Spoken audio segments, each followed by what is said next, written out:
Welcome to our first 2026 edition of Asset Leadership Network, Thursday at 3 p.m. Eastern.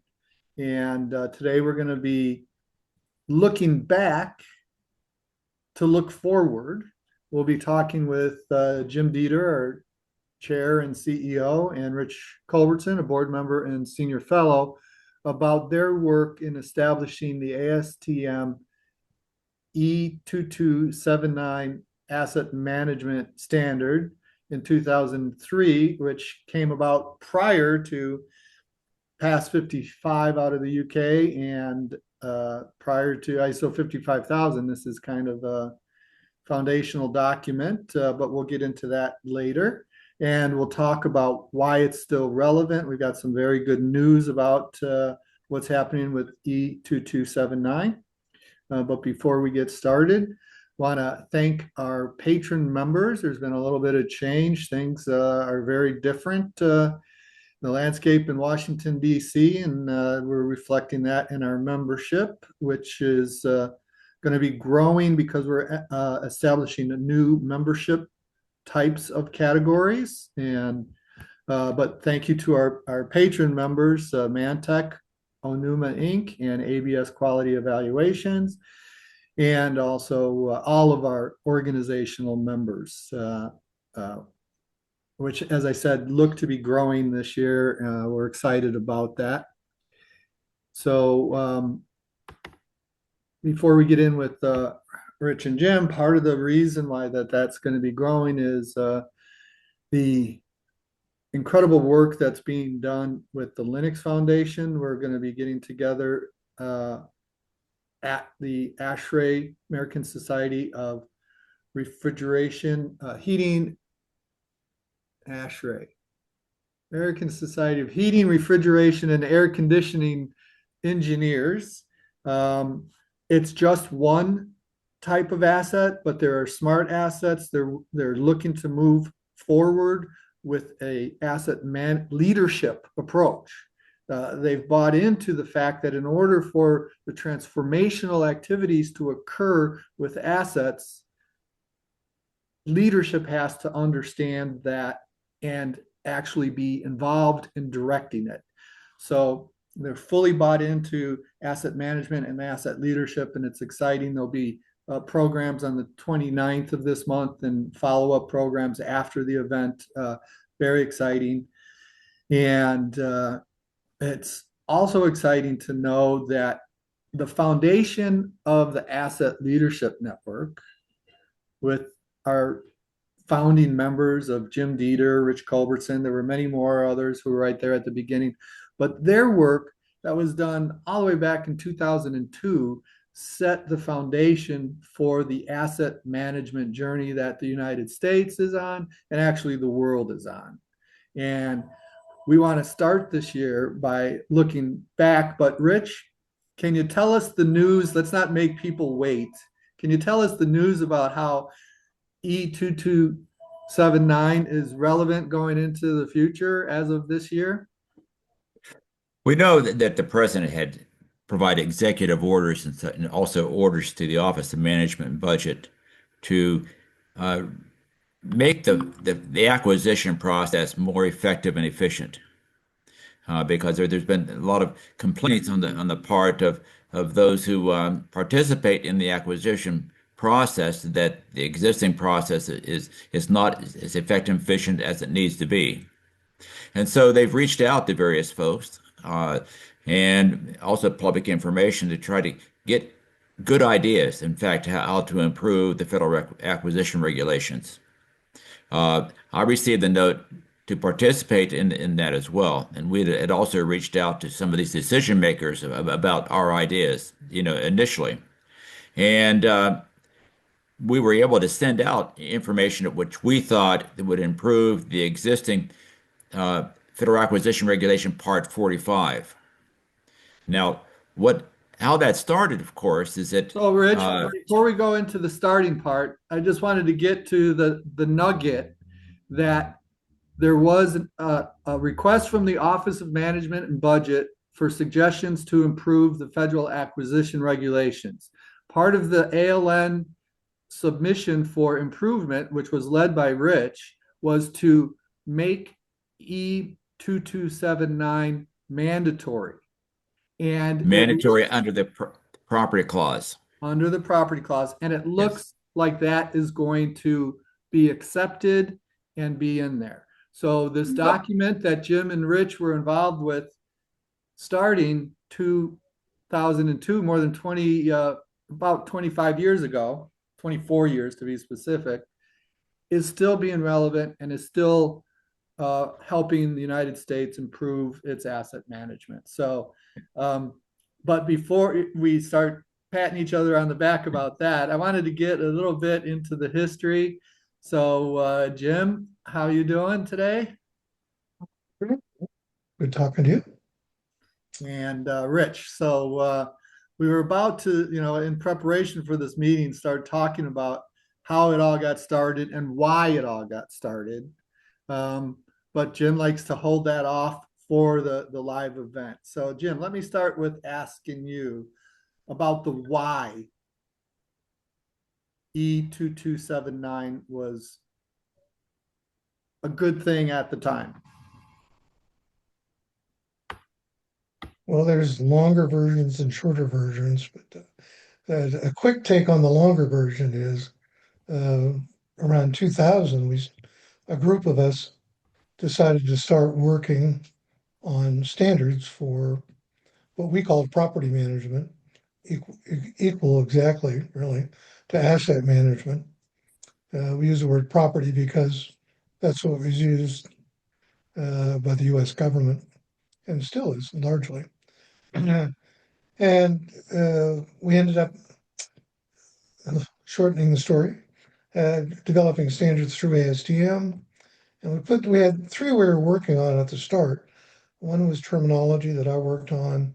There was one on physical inventory, and there was one on what was the third one, Rich? I think it was Mm. risk of loss or Yeah, something. yeah, remember the terminology? That's how I get involved. When you gave a presentation at the National Property Management Association annual seminar, Yeah. uh, then then the inventory one, and I forget that there was a third one too.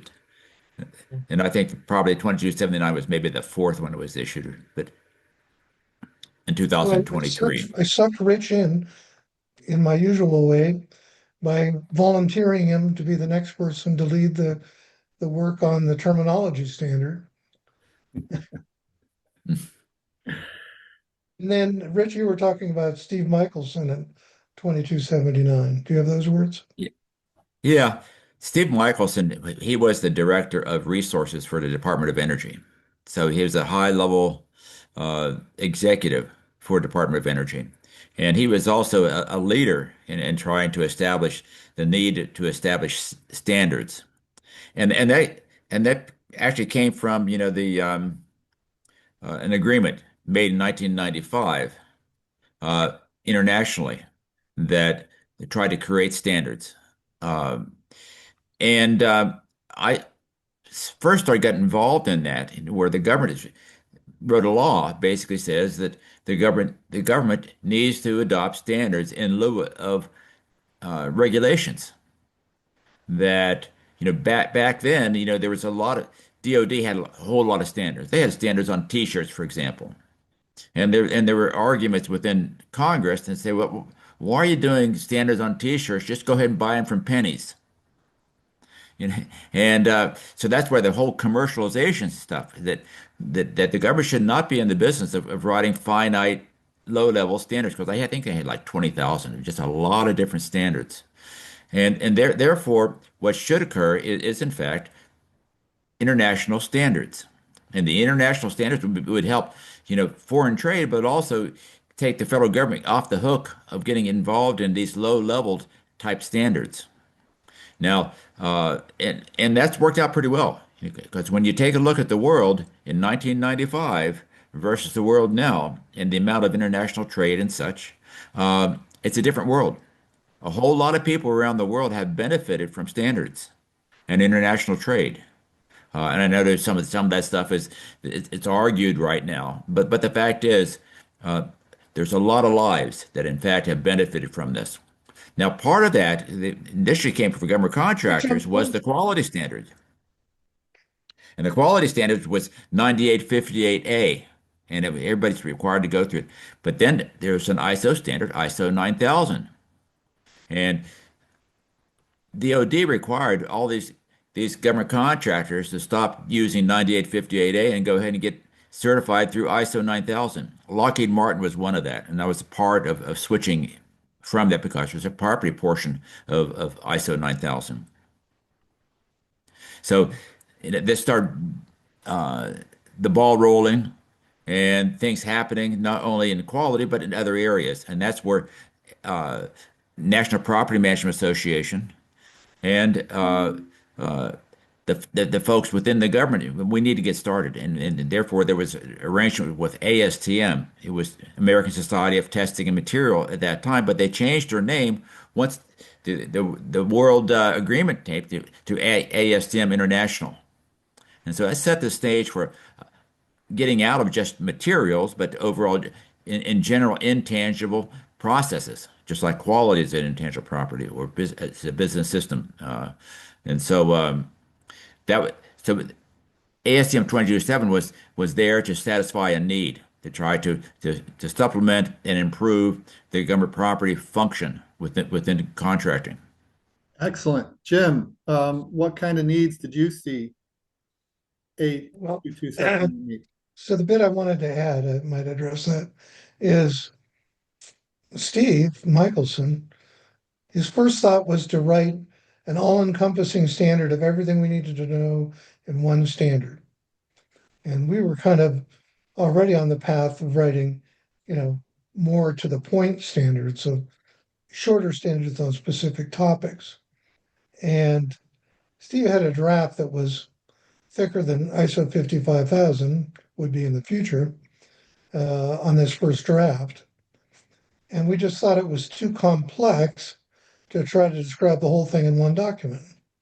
Now we get second guess on ourselves on that because that's just what 55,000 did, is try to put it all in one document. And how successful that is an interesting question.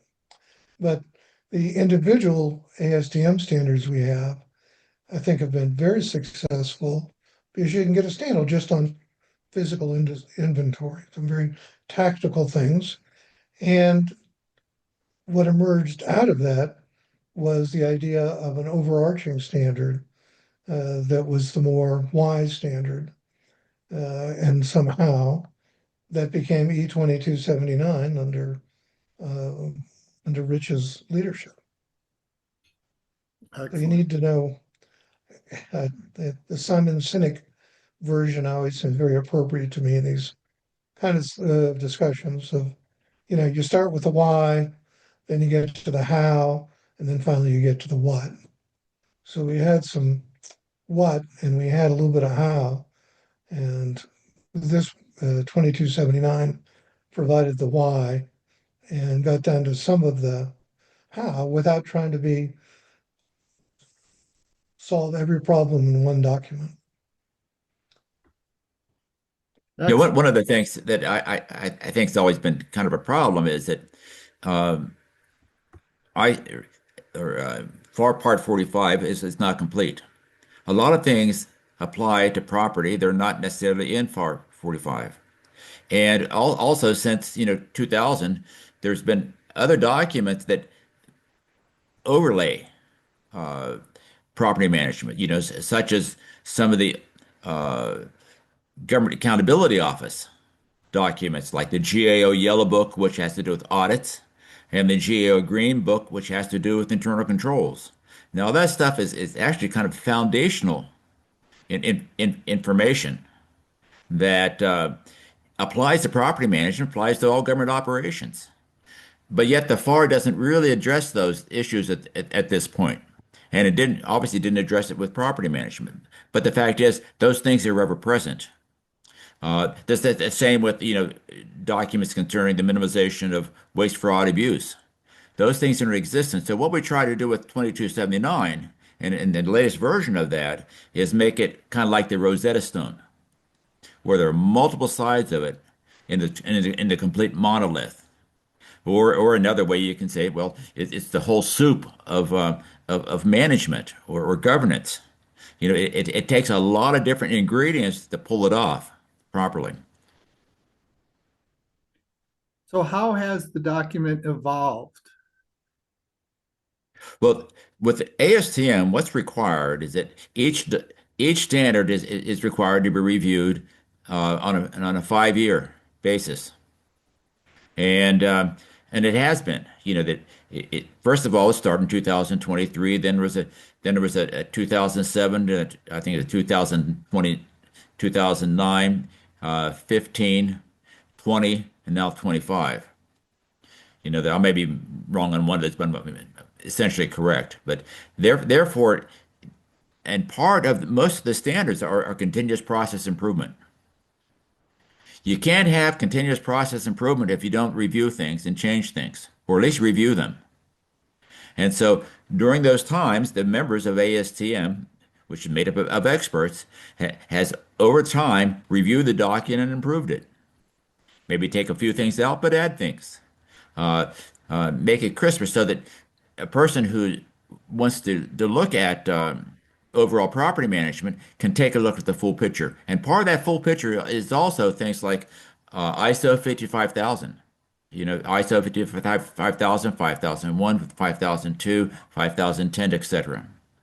Uh, so it's important, though, for people who are actually in this is to be able to take a look at the full picture, the full rock, you might say, of property management, because here again, this property management is one of the most high risk things that top management gets involved in. When you take a look at the major criminal issues throughout organizations, a lot of times property management is part of that.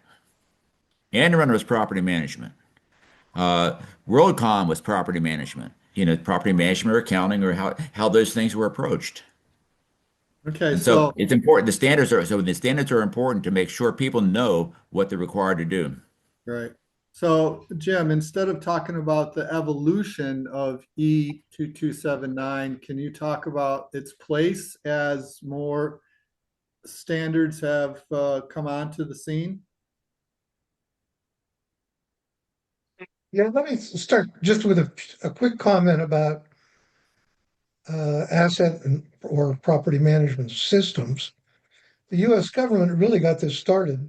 I mean, of course, people have been doing asset management back to the pyramids and all that stuff.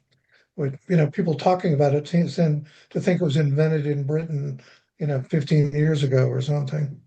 Uh, but the U.S. government, after the Korean War, in the federal acquisition regulation that Rich has been talking about, described a system for managing property or assets in the hands of contractors. And that was in place, that's where I started working in the 80s, Rich maybe before that. But uh, so there was asset management system thinking in place, back to the 50s at least. Uh, Well, the Federal and I Property think that Administrative gets Service Act overlooked. of 1949. Yeah, That right, that 1949. yeah, Yeah, that's the grandfather of it. yeah, yeah. It's an interesting read in itself. And the reason that the word property is used is that's what they used in that document. But the document itself is probably the most widely recognized, authoritative document to come out of those standards, and was also a source and a reference. And I'm sure Rich will talk about this more, but as a source and reference for the original round of the ISO 55,000 documents, and it was a listed reference, which they have now eliminated. That's another story. Uh, but sort of the big breakthrough was when DoD started adopting these standards, as Rich described. In the federal government says, use standards instead of more regulation, which I think is maybe a mantra that we need to get back into our, current vocabulary because, you know, that's a good governance approach that is apolitical. Everybody can get behind that. Mhm. So, Rich, what about when DoD adopted it? Do you have the history of that? Yeah, going back to around 2000, there were various efforts to try to improve the regulation. The regulation itself, FAR 45, has been out there since, 1984 when the FAR was published. But it was also recognized the basis of some of that had been over 50 years old. And so there were several attempts of trying to actually rewrite the FAR. And eventually that finally rewrite came about in 2007.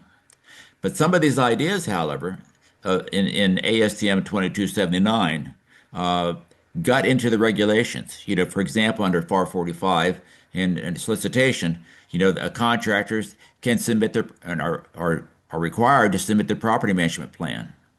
The property management plan, it was included in 2003 in the initial publication of 2279. When PAS 55 came out with the British portion, it didn't have a property management plan. However, one of the foundations of ISO 55000, of course, is the Strategic Asset Management Plan, the SAMP. And so that was the origin, actually the origin of the property management or the SAMP. And so you maybe hear a lot about the SAMP, when they talk about ISO 55000, but that actually came from uh, uh, ASTM 2079. Now at the same time, some of the government agencies also recognize the importance of putting ASTM 2279 in their internal policy. Uh, DoD, for example, in their 5000.64 DoD instruction, it's a requirement to use that the policies within DoD under property management must conform or shall conform with ASTM 2279. And part of that when it references or the latest version. Now the latest version for 2279 is actually 2025 because just a couple months ago it was reviewed and a new version was added to the document. It was 2020, now it's 2025. Uh, and so GSA did the same thing, and I think NASA did some of the same thing as well. Uh, that uh, what you can see though, there's been a progression. Progression as far as the standards, progression as far as the regulations, progression as far as publication and teaching and such. In conjunction with National Property Management Association.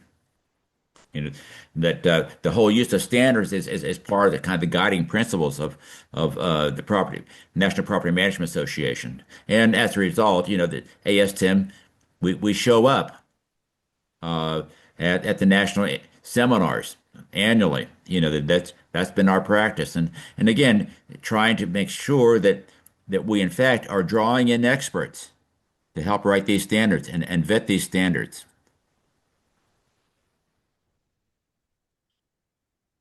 So now how does this move? What's the implication of this going into the future? What is the implication of the requirement in the FAR? What do you think will happen because of that? Well, let me back up just a little bit. Okay. Um, there was the big fire that happened, and an explosion that happened in California with PG&E. They went bankrupt, and so part That of their was get well in the plan that was in the early 20 teens. around 2008, and some of Eight. those. Okay. So part of their get well plan was in fact one to adopt ISO 9000. Later on, part of their plan was to adopt ISO 55000. They were Okay, the first in the US to be certified. to do that. They were certified, and PG&E belongs to Technical Committee 251, and they have, essentially from the inception. So they're still a member of that. Now, what happened under the PG&E on the utility is that they just did it for gas, and then it was recognized, but they determined not to adopt it in the electric. Big mistake, because PG&E had all those fires and killed a lot of people and destroyed a lot of property in Northern California. And it was recognized that they were wired to fail because they didn't follow what they knew and what they were supposed to have learned in with the initial explosion, under the gas side. Well, uh, that's one of the problems. Sometimes people forget easily, and they think, well, Well, hey, we don't want to do more work. Well, pay me now, pay me later. I want to join in this conversation and expand it into why the Asset Leadership Network exists. Because if the leadership of the entire PG&E understood the value that was presented to one of the silos, and if the leadership was involved in that, leadership could have seen the value of putting it in their other silo for electric. Right. Part of the issue is leaders don't always lead. Leaders kind of just hope things go along well and get prepared to blame people who are below them Mm-hmm. as their excuse. But this organization is here to bring to the attention of the top leadership that these manageable techniques can be applied to help prevent the types of catastrophes that Rich just mentioned. And Jim's quote that I tell everybody I can, who even shows a little bit of interest, is our bridges are not falling down because we don't know how to maintain bridges. Our bridges are falling down because our political leaders are not marshaling the will of the people to do the hard work of maintaining bridges. The blame is at leadership, and that's why we are there to provide the opportunity to help leaders understand that. And not only that, Additionally, it's just not, let and it's just Jim not. have a Go ahead, comment Jim. Go here. ahead. Sorry, Jim. Yeah, that's all right. Traditionally, in many industries, we've been primarily talking about government contractors, but in the federal government and in private industry, traditionally, asset management has been a middle management and lower function with limited ability to impact the thinking of upper management. And the ALN was formed to help proselytize, especially to organizational leaders, about the importance of asset management. And E2279 is a key component of that because it speaks in management language. We're also working on, through Mike's efforts, with the Linux Foundation, working on a asset leadership standard. Just a draft at this time what we're working on, but the attempts to broaden that and keep it, just at a very high level, but in language, simple, quick language that a senior leader would have time to digest and could digest to change their actions and activities around asset management and to help them realize the remarkable impact this can have on their organizations.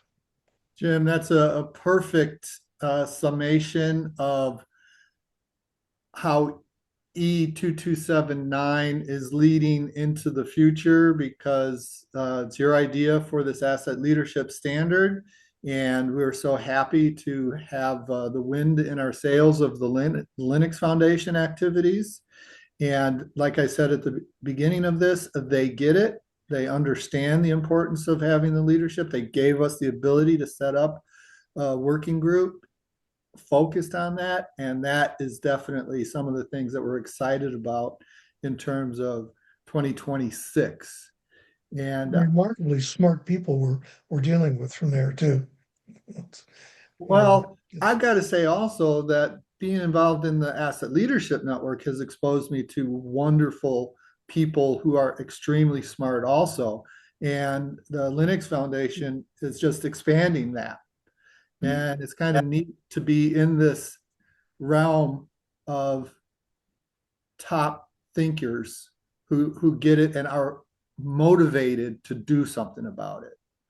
And so I thank both of you for getting this ball rolling, your tireless efforts for what I think is a hugely important role in global society, and your continued support and involvement. It's just, it's great. So thank you for, Let's just say, yes.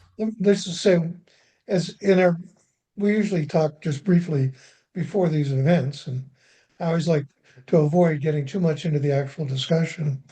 But when we were talking just a few minutes ago, Rich brought up the point that, like with E2279 and some of these other standards, that you might be an overnight success 20 years later when all of a sudden people realize it. So, to expect immediate gratification and the world's going to change overnight, it doesn't always happen. Sometimes it takes a good bit of time, and then it starts to make sense to people, and its time arrives. The trick is to have the documents in place when the need for them and the desire for them Mhm. occurs. That's so if you have ideas now, the time to act is now, not to wait until something happens that they need it the next day, because you won't have it the next day. And that's a Well, the message. advantage, the Go ahead. advantage of ASTM 20, it's almost timeless. You know, some things last a long time. And 2279 does include those principles that that are almost universal and also last almost forever. And so, but sometimes people need to remember that you have to go back to the basics. Always review the basics and make sure those things are covered. Uh, and then that's what success it comes from. Okay, Mike, we'll be quiet now. No, no, no. This is all great. I mean, this is supposed to be a half-hour program, but I don't care if it goes over. And I even warned people that this might go to 45 minutes. So, You go. yeah. So what I was saying is that how exciting it is that we are through ASTM. We're following the ASTM standard processes for the asset leadership standard and its related standards, because we're not saying everything in one document. We're breaking it into bite-sized pieces, the overarching asset leadership standard, and then an asset data structure standard and a business process model standard, things, 3 or 4 pages that leaders could look at and say, I see how these all fit together. And so please reach out. We'll let you know how those drafts are going and how you can get involved in moving things forward, knowing that you have a foundation that goes back to 2000 or 1949, as Rich pointed out. So it's great to be part of this long legacy of improving asset management. Al Brown is out there. If that's Lynn Brown, Hi, I haven't Lynn. talked to you in a long time. But Yeah. if it's somebody else, welcome too. No, Absolutely. that's Lynn. She pops in regularly. So thank you for your continued interest, Lynn. And thank you again, Jim and Rich, for, like I said, your tireless efforts. And let me share my screen one more time.